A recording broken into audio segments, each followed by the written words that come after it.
sur le meilleur blog de Belgique, www.bananekili.skyblog.com.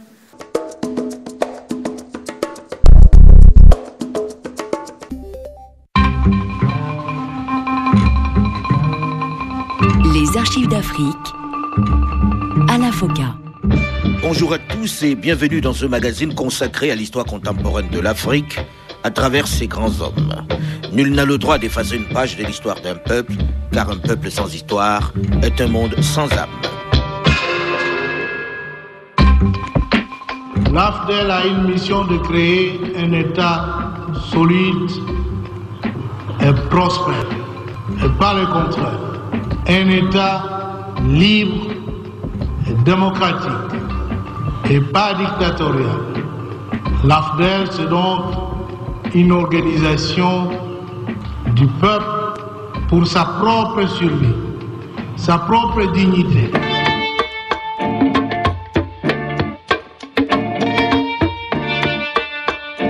Sorti de son maquis de Ouabora dans l'est du Zaïre, où il régnait en maître depuis plusieurs décennies, Laurent Désiré Kabila bénéficie désormais du soutien du Rwanda et de l'Ouganda, qui veulent l'utiliser pour repousser le plus loin possible les populations et les milices Hutus massées à leurs frontières du côté zaïrois.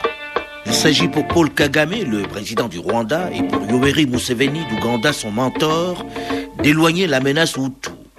Le Mzee, comme l'appellent affectueusement et respectueusement les siens, vieux sage en Swahili, est l'homme de la situation. Il est l'alibi congolais. Mais il a un autre projet, beaucoup plus ambitieux, celui d'une vie. Il s'agit pour lui de renverser celui qui, pendant des décennies, l'a persécuté avec son armée. Celui qui, en 1961, a livré son leader, Patrice Emery Lumumba, à la mort. Le maréchal président fondateur Mobutu Sese Seko Mbwendu Wazabanga. L'occasion est trop belle pour la laisser passer. Surtout que, dans ce plan, dans cette stratégie militaire, les États-Unis d'Amérique semblent du côté de ses commanditaires. Washington paraît apprécier l'idée de faire tomber Mobutu, notamment parce que la région, ou plutôt ses immenses richesses minières, l'intéresse. Pour Laurent Désiré Kabila donc, la chance est au rendez-vous avec cette convergence d'intérêts dont il est désormais le centre, la pièce maîtresse. C'est dans ce contexte qu'éclatent en août 1996 les combats dans le Kivu entre l'armée zaïroise et les étudiants Banyamulenge, qui bénéficient dans cette confrontation du soutien de l'armée rwandaise. Laurent Désiré Kabila, avec l'aide des mêmes alliés, rassemble quelques guérilleros et avec le soutien fort de Kigali et de Kampala, qui lui imposent même quelques officiers rwandais ou ougandais, lance une grande offensive avec son nouveau mouvement, celui qu'il a créé de toutes pièces pour la conquête. L'AFDEL, l'Alliance des forces démocratiques pour la libération. La conjonction d'intérêts est forte. Les dirigeants rwandais veulent extirper du Zaïre le reliquat des ex-forces armées rwandaises et des milices Hutus. Les Ougandais, au-delà du soutien indéfectible qu'ils apportent à Paul Kagame, veulent un Zaïre débarrassé de tous les embryons de rébellion hostile qu'entretient selon eux le régime de Mobutu. En quelques mois, le projet des deux voisins, de ces deux mentors, est quasiment atteint, puisque toute une bande du terrain allant du Nord Kivu à la frontière soudanaise est sécurisée. Les combats font rage dans le Nord Kivu, provoquant le déplacement de 300 000 réfugiés Hutus. À la communauté internationale qui s'en émeut et qui envisage une intervention humanitaire, le nom du Mzee, du chef rebelle, est sans ambiguïté, surtout à l'idée d'une présence française dans cette mission.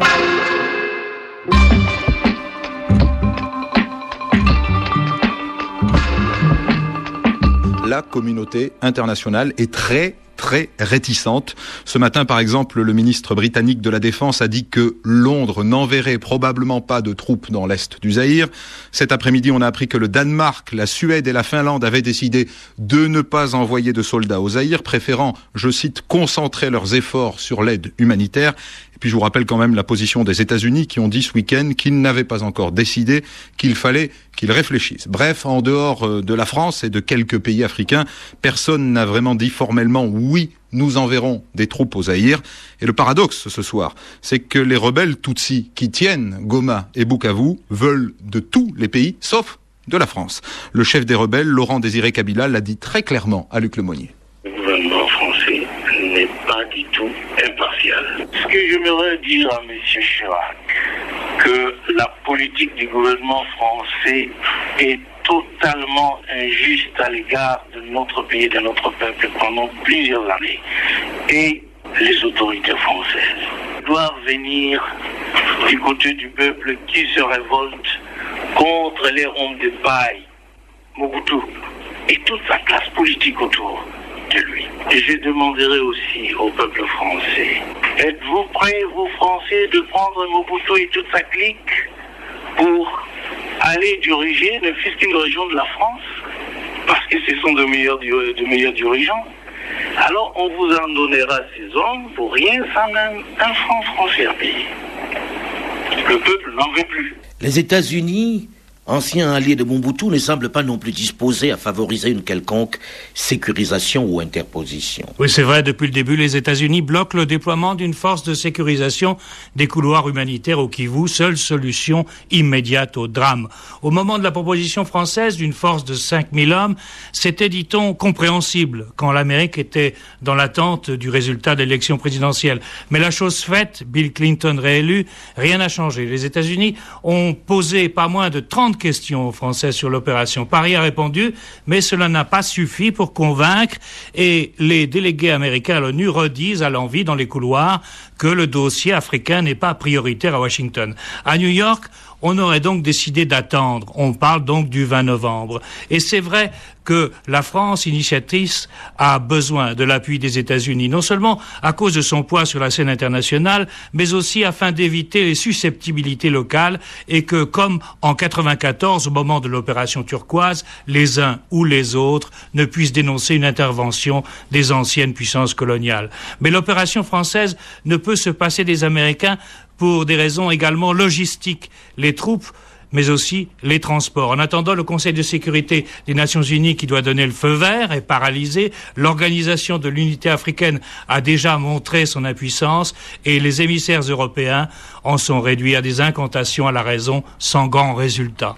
Et pour ne pas simplifier les choses, le Zaïre dénonce d'avance toute éventuelle négociation entre les rebelles et les organisations humanitaires. Le Zaïre parle de trahison. Suite de notre série d'archives d'Afrique consacrée à Laurent-Désiré Kabila. En ce mois d'octobre 1996, les regards dans la presse internationale et dans les chancelleries africaines ou occidentales sont tournés vers l'est du Zaïre. L'inexorable avancée de cette armée, de cette rébellion surgie de nulle part, l'AFDEL, l'Alliance des forces démocratiques pour la libération, suscite bien des interrogations, notamment l'image et le parcours de celui qui l'a conduit, Laurent-Désiré Kabila. Dans les rangs de cette force qui avance, peu de Zaïrois, mais beaucoup de soldats rwandais et ougandais. L'armée de Mobutu, sous-équipée et sans solde, ne fait vraiment pas le poids.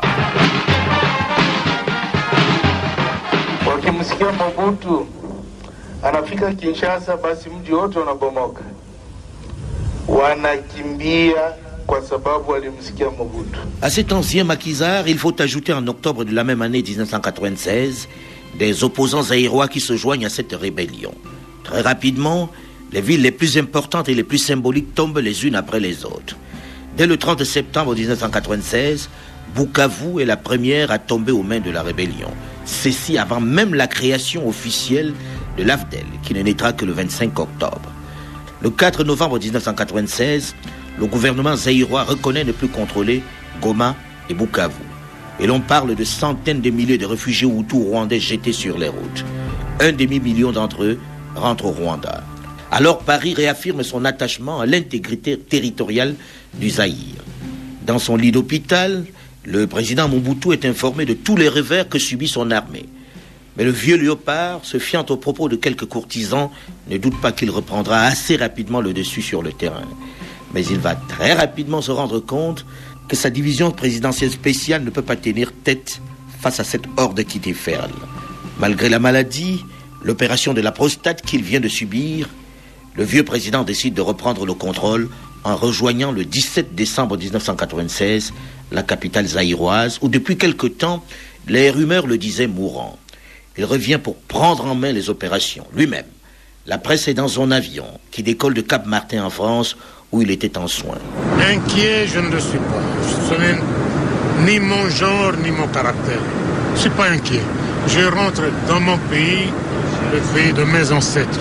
Si je suis un chef contesté dans la ville de Kinshasa, j'aurai les preuves aujourd'hui.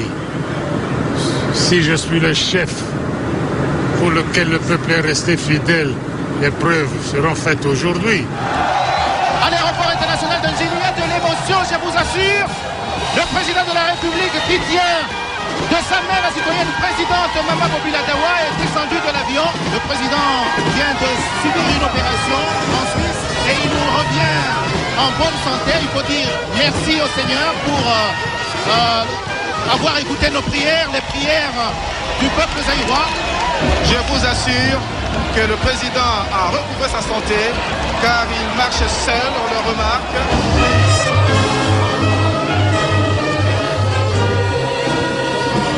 À Kinshasa, effectivement, l'accueil est des plus chaleureux. Le vieux léopard, malgré la maladie qui l'a affaibli, revient un peu en libérateur dans son pays. Contre l'avis de mes médecins, j'ai décidé d'interrompre mon séjour en France et de revenir poursuivre ma convalescence dans mon pays. Mais voilà que les ennemis de notre peuple choisissent le moment où je suis terrassé par la maladie pour me poignarder dans le dos. Car ils savent ce que l'intégrité du territoire représente à mes yeux. J'ai consacré ma vie. Le président fondateur ému écrase une larme et est obligé d'interrompre quelques secondes son discours. L'émotion est à son comble et ses partisans volent à son secours.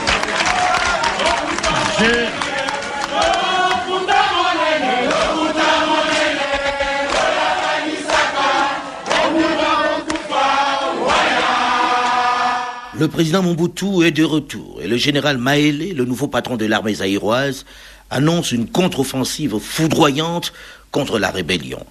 Et pourtant, les troupes de Laurent-Désiré Kabila continuent d'avancer, de prendre des villes. Le retour de Mobutu n'a finalement pas servi à grand-chose en réalité. Il a dû, toujours pour des raisons de santé, retourner en France. Mais il va être contraint, bien que très affaibli, de reprendre l'avion pour revenir au pays. La situation est grave. En ce mois de mars, Kisangani est tombé et le président Mobutu est seul, très seul, seul comme il ne l'a jamais été. Malgré le changement qu'il opère à la tête du gouvernement, où il a remplacé son premier ministre Kengo Wadondo par Étienne Tshisekedi, son principal opposant, rien ne semble freiner l'avancée des rebelles. L'ambiance s'annonce tendue aujourd'hui à Pretoria où se poursuivent les négociations pour un cessez-le-feu au Zaïre. Pendant que les deux parties discutent en Afrique du Sud, le leader de la rébellion zaïroise, Laurent-Désiré Kabila, a lui pour objectif principal la prise de Lubumbashi, deuxième ville du pays. Hier, dans son fief de Goma, Laurent-Désiré Kabila a fait une nouvelle démonstration de force. Sur place, notre envoyé spécial, Christophe Fleury. Le chef de la rébellion, Laurent-Désiré Kabila, n'avait pas revêtu d'uniforme pour passer en revue les soldats des forces armées zaïroises, les ex-phases convertis à l'Alliance. Sur 5 à 6 000 hommes en armes, rassemblés sur le tarmac de l'aéroport de Goma, près d'1 millier ont défilé devant Kabila dans un ordre parfait. Tous les autres, pour la plupart des jeunes recrues, ont assisté à la cérémonie, assis sur l'asphalte brûlant. Pour le leader des rebelles, ce défilé militaire se voulait sans doute une démonstration de force au moment où s'ouvraient hier en Afrique du Sud les négociations interzaïroises. Pendant ce temps, l'armée des rebelles poursuit son avancée vers Lubumbashi, la deuxième ville du pays. La prise de Buji-Mayi, la capitale du diamant, est confirmée. La ville avait été pillée par les forces armées zaïroises en déroute. Les rebelles ne sont plus qu'à 80 km de Lubumbashi. Les conquêtes militaires, ou plutôt les territoires libérés, comme l'on dit ici, sont de plus en plus vastes. Près de la moitié du pays est aux mains de Kabila. Et Lubumbashi ne devrait pas tarder à céder. La ville est à portée de canon, répète la radio officielle de l'Alliance. Goma, Christophe Lurie, France Inter. Sur le plan diplomatique, malgré la mobilisation de l'Organisation de l'Unité africaine, les choses ne semblent pas beaucoup avancer. À Lomé, en marge du sommet africain de l'Organisation de l'Unité africaine, l'on discute, mais sans parvenir à un rapprochement. Lorsque Laurent Kabila affirme qu'il ne reconnaît que le seul pouvoir du président Mobutu et que l'ensemble des partis politiques n'ont aucune signification pour lui, est-ce qu'on ne s'achemine pas là vers des problèmes ? Exactement, nous ne comprenons pas cette déclaration du fait que, au Zaïre déjà, et lui c'est un Zaïrois, il devrait savoir que depuis la transition, nous avons un ordre institutionnel, justement, qui prépare le pays vers les élections. Donc nous avons entamé chez nous le processus de démocratisation qui devait nous amener déjà maintenant aux élections. Donc, si vous voulez, à l'élection des dirigeants par le peuple lui-même. Le chef de la rébellion, en position de force, lui, n'est pas pressé d'entreprendre une quelconque négociation avec Mobutu.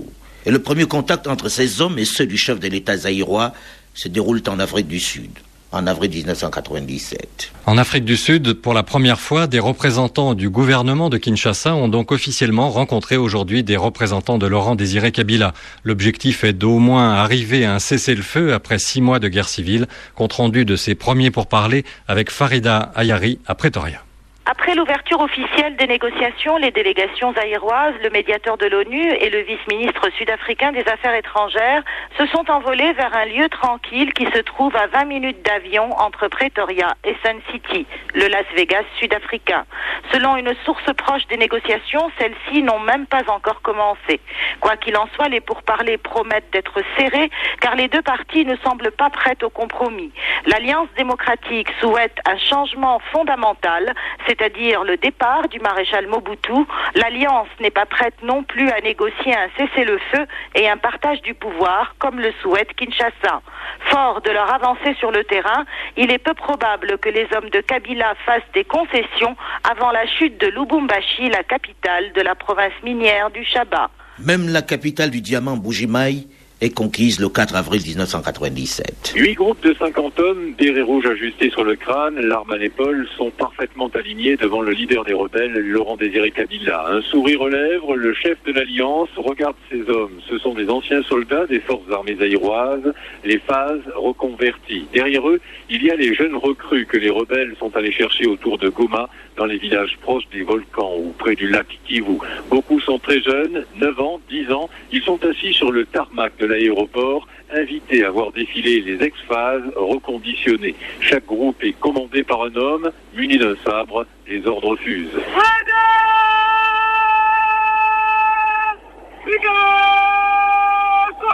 L'hymne officiel des rebelles est joué par une fanfare aux instruments cabossés. La cérémonie est très courte, une demi-heure. Laurent Désiré Kabila. C'était une très longue journée et on a fait défiler les anciens des phases, rééduqués. C'est une grande victoire pour le peuple. Les ex-phases rompent les rangs, ces soldats sont peu bavards. Rien ne filtre sur leurs conditions d'entraînement. L'un d'eux se risque à dire qu'il n'a pas grand-chose à manger, seulement du riz et des haricots. Kabila, fort de ses conquêtes, face à une armée zaïroise en déroute, ne souhaite négocier qu'avec Mobutu, d'homme à homme. Il veut dire à Mobutu de s'en aller. Il faut que l'on puisse mettre un terme à la situation d'abord des Iraniens dans le camp politique des Zaïrois et naturellement que l'on mette fin à la souffrance de notre peuple par une transition pacifique du pouvoir. Et je pense que M. Mobutu lui-même sait ce départ est même nécessaire dans l'intérêt de son propre pays, qui est le mien. Et je ne vois pas qu'il ait un autre programme politique de reconstruction du pays. Et moi, je pense qu'il en est conscient et que c'est de ça que nous voulons discuter à deux. Et on ira beaucoup plus loin, plus vite. Je l'ai toujours dit qu'il fallait que l'on parle directement et non par personne interposée et surtout pas par organismes internationaux interposés qui vont faire traîner des négociations à queue leu et que personne ne va bénéficier, sinon que le peuple en pâtirait une fois encore. Le maréchal Mobutu, bien que malade, est-il disposé à négocier avec ce chef rebelle pour qui il n'a aucune considération? Mais a-t-il encore le choix face à un homme qui tient maintenant plus de la moitié du territoire et qui ne rencontre presque plus de résistance dans son avancée? Isolé et abandonné de tous ses soutiens, a-t-il vraiment une autre alternative que de discuter? Peut-il accepter, malgré la maladie, de céder ce pouvoir qu'il tient depuis une trentaine d'années? Suite de notre série consacrée à Laurent Désiré.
2 millions de femmes violées, 1250 femmes violées par air, 48 femmes violées.